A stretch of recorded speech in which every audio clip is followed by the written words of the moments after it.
So Donovan has described Buber's idea of I you and I it, this twofold attitude towards the world.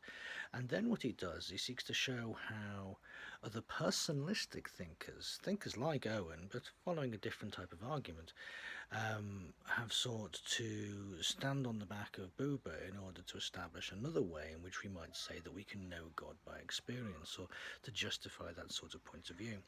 Now remember, Buber had said that I you was preferable to I it. It was much more essential in terms of, being a whole person. It was much more desirable. And really, when we're thinking about our attitudes towards the world and what really we value and we think is important, we would say that I you is much more important than I it, is much more desirable than I it.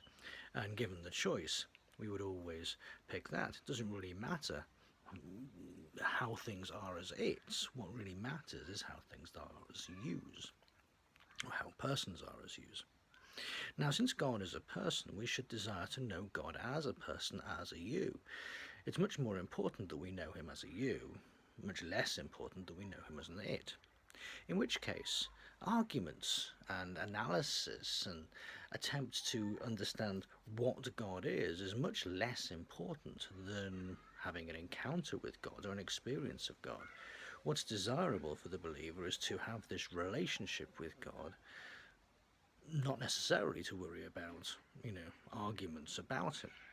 So we should privilege and prioritize, even to the point of kind of exclusively doing so, our experiences of God. That's what really matters. We should desire the experience of God far more than any argument. So as long as we're having the experience of God, we don't need to worry about any arguments. We don't need to worry about them because they're secondary, they're much less important. Really, all that matters is the experience.